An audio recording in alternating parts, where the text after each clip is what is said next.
Hello my dear learners. आज मैं आप सभी लोगों के लिए एक न्यू टॉपिक लेके आई हूँ प्लांट पैथोलॉजी का, जो कि आपका botany MSc botany third semester का है। और इसमें कुछ डिसीज़ेस के बारे में मैं डिस्कस करूँगी, क्योंकि उसमें बहुत ज़्यादा डाउट्स आ रहे थे कि इसमें डिसीज़ेस समझ में नहीं आ रहा है कि कौन कौन से प्रिपेयर करना है और कैसे प्रिपेयर करना है। तो जो कुछ इंपॉर्टेंट डिसीज़ेस हैं वो मैं आपको इसमें समझाऊँगी। उससे डिसीज़ेस को समझाने से पहले आप लोगों को बताना चाहूँगी कि प्लांट पैथोलॉजी के बारे में कुछ आपको इंट्रोड्यूस करवाऊँगी कि प्लांट पैथोलॉजी एक्चुअली होती क्या है। ये आपके सिलेबस में दिया हुआ है, एक यूनिट है उसमें प्लांट पैथोलॉजी आप लोगों को पूरा मतलब एक सब्जेक्ट है और उसमें एक यूनिट है, थर्ड यूनिट आई थिंक। तो थर्ड यूनिट में आपको पूरे उसमें डिसीज़ेस दिए हुए हैं, जिस सारे डिसीज़ेस के आपको सिम्टम्स, कंट्रोल, मैनेजमेंट एंड पूरी उसकी साइकिल सब कुछ कंप्लीट करके लर्न करना है। पर कुछ ऐसे इंपॉर्टेंट डिसीज़ेस हैं जो बहुत इंपॉर्टेंट होते हैं। सारे डिसीज़ेस तो हम नहीं कंप्लीट कर सकते, ना कवर कर सकते हैं। तो कुछ डिसीज़ेज़ इम्पॉर्टेंट हैं जो मैं बताऊंगी आप लोगों को, जैसे वार डिसीज़ हो गया और लेट ब्लाइट ऑफ पोटैटो और अर्ली ब्लाइट ऑफ पोटैटो। ये सारे डिसीज़ेज़ और कुछ माइकोटीना के डिसीज़ेज़ हैं, इम्पॉर्टेंट होते हैं। उसके पहले उन डिसीज़ेज़ पे जाने से पहले आप लोगों को इंट्रोड्यूस करवाऊंगी प्लांट पैथोलॉजी होती क्या है। ठीक है, तो प्लांट पैथोलॉजी जो साइंस है, ये किसकी स्टडी होती है? It's an study of plant pathology. क्या होती है? ये होती है, this is the study of nature, development and control of plant diseases. Nature and nature हो गया आपका, डेवलपमेंट हो गया और control and control. Nature, development and control होता है of plant diseases. Plant diseases को हम क्या कहते हैं? प्लांट पैथोलॉजी कहते हैं। Nature, development and control of plant diseases means plant diseases में जो उनका क्या नेचर है, वो कैसे डेवलप हुई है वो डिसीज़, हम उसको कंट्रोल कैसे करते हैं, उसको स्टडी करना ही हमारा प्लांट पैथोलॉजी के अंडर में आता है। ठीक है, और प्लांट पैथोलॉजी को और क्या कहते हैं? प्लांट पैथोलॉजी हम कह सकते हैं, या फिर ये क्या कहलाता है? ये कहलाता है फाइटोपैथोलॉजी। इसको हम फाइटोपैथोलॉजी भी कहते हैं। फाइटोपैथोलॉजी, फाइटोपैथोलॉजी भी ये कहलाता है। ठीक है, फाइटोपैथोलॉजी इसको हम कह सकते हैं कि फाइटोपैथोलॉजी भी होता है।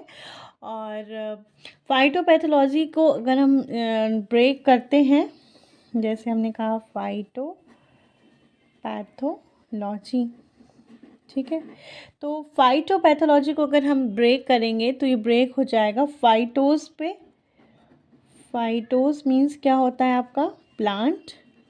और जो आपका प्लांट हो गया, और पैथोस का मतलब क्या हो गया?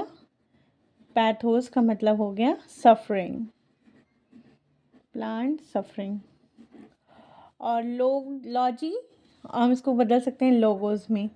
लोगोस का क्या मतलब हो गया आपका? स्टडी, या फिर हम उसको कहते हैं नॉलेज।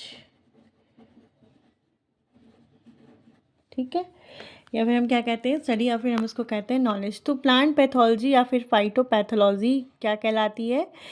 कहलाता है nature, development and control of plant diseases. मतलब वो डिसीज़ कैसे, आप उसका नेचर क्या है, उसका उसमें डेवलपमेंट कैसे हुआ उस डिसीज़ का, और हम उसको कंट्रोल कैसे करेंगे, वो हम इसमें स्टडी करते हैं। प्लांट पैथोलॉजी को फाइटोपैथोलॉजी भी कहा जाता है।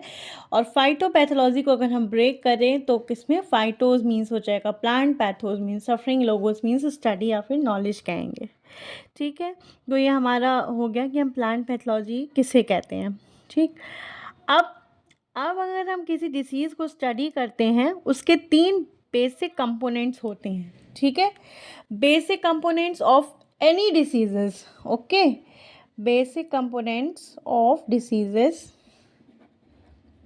Basic components of diseases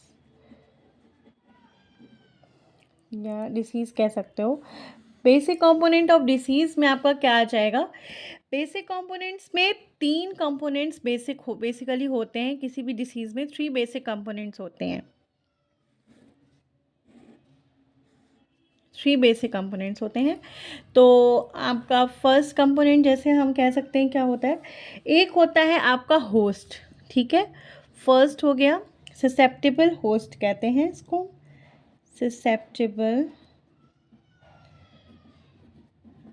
host, and second one is attacking और aggressive pathogen जो अटैक करता है फसल, जैसे कोई फसलें हैं, वीट हो गया या पोटैटो है, जैसे जितनी भी डिसीजेस होती हैं जिसमें जो अटैक करता है उसको हम पैथोजन कहते हैं। होस्ट हो गया, पैथोजन हो गया। नेक्स्ट आपका आता है इन्वायरमेंट, होता है एक इन्वायरमेंट, या हम इसको कह सकते हैं सूटेबल इन्वायरमेंट। 3 चीज़ें इसकी basic components, 3 basic components of any disease. ये सब डिसीज़ में हो गए, सारे डिसीज़, जितने डिसीजेस होंगे। आपको कुछ समझ नहीं आ रहा तो आप बेसिक कंपोनेंट के बारे में भी लिख सकते हो उसमें, कि इसका होस्ट क्या है, पैथोजन क्या है, और इन्वायरमेंट किस इन्वायरमेंट में कैसे कैसे अफेक्ट कर रहा है। तो ये 3 चीज़ें अगर आप उसमें इंक्लूड कर दोगे तो वो भी बहुत आपका आंसर लॉन्ग करने में मदद हेल्पफुल रहेगा, ठीक है। और ये आपका हो गया 3 basic components of any diseases. Okay, अब अगर हम बात करें कि आखिरकार ये पैथोजन क्या है, आपका पैथोजन किसे कहते हैं, कि पैथोजन नहीं पता रहता है। तो होस्ट में हमारा पैथोजन जो होते हैं वो ऐसे ऑर्गेनिजम्स होते हैं जो कि अटैक करते हैं होस्ट को। तो पैथोजन क्या हो जाएगा? कोई भी लिविंग एंटाइटी कह सकते हो, कॉज होता है। कोई भी डिसीज़ का क्या होता है? कॉज होता है। एनी डिसीजेस का कॉज रहेगा ये, ठीक है आपका। और अगर हम देखें तो पैथोजन को हम कहते हैं ऐसा ऑर्गेनिज्म जो कि डिसीज़ कॉज करे किसी भी होस्ट पे। पैथोजन होस्ट पे डिसीज़ कॉज करेगा, और ये क्या कहलाता है? कॉजिंग ऑर्गेनिज्म, मतलब डिसीज़ कॉजिंग ऑर्गेनिज्म हमारा पैथोजन होता है। तो बहुत सारे पैथोजन्स की अलग अलग बहुत सारी वेराइटीज़ होती है, जैसे कि वायरसेस हो गए, माइकोप्लाज्मा हो गया, पीपीएलओ हो गया, बैक्टीरिया हो गया, फंजाई हो गया, या आपके नीमेटोड्स हो गए, प्रोटोजोन्स हो गए। तो बहुत सारे ऐसे पैथोजन्स होते हैं, ऐसे पैथोजन्स का ग्रुप होता है जो कि डिसीज़ कॉज करता है आपका, ठीक है। और बहुत सारे आपके डिसीज़ेस कॉज होते हैं पैथोजन से, और बहुत सारी उसमें ग्रुप्स होते हैं, जैसे कि मैंने अभी बताया। जैसे फॉर एग्जांपल मैं यहाँ पे लिख भी देती हूँ आपका, जैसे कि कुछ हो गया पीपीएलओ के ग्रुप्स हो गए, कुछ आपके माइकोप्लाज्मा के ग्रुप्स हो गए, और जैसे आपका माइकोप्लाज्मा हो गया, पीपीएल हो गया, वायरसेस हो गए, और क्या हो सकता है आपका फंजाई, जिसको हमें स्टडी करना है, वो तो बहुत इम्पॉर्टेंट है। और कुछ नीमेटोड्स होते हैं जो कि कॉज करते हैं बहुत सारी डिसीजेस। और हमें अभी पढ़ना क्या है? हमको स्टडी करना है फंजाई के जितने पैथोजेंस होते हैं, क्योंकि हमारी जितनी डिसीजेस हैं वो फंजाई से रिलेटेड है, तो हम उसको स्टडी करेंगे, ठीक है। अब अगर हम कुछ सिम्टम्स की बात करें, प्लांट डिसीजेस में कैसे सिम्टम्स होते हैं, तो कई लोगों को पता नहीं रहता है कि वार्ट क्या है, कैंकर्स होते हैं तो कैंकर्स क्या, कर्लिंग मतलब क्या होता है, क्लोरोसिस मतलब क्या होता है, डैम्पिंग ऑफ मतलब क्या होता है। तो कुछ ऐसे सिम्टम्स होते हैं, तो आप लोगों को स्टडी ज़रूर करना चाहिए उनको। और ये जो डैम्पिंग ऑफ हो गया, ये क्लोरोसिस हो गया, ऐसे करके जितने भी वर्ड्स हैं सिम्टम्स के, वो मैं आपको नेक्स्ट वीडियो में बताऊंगी। तो आप लोगों को अगर मेरा वीडियो पसंद आया हो, और अगर आप चाहते कि मैं नेक्स्ट वीडियो लेके आऊँ, तो प्लीज़ ज़्यादा से ज़्यादा शेयर करिए और लाइक करिए, और मेरे चैनल को प्लीज़ सब्सक्राइब करिए। Thank you so much for watching my video.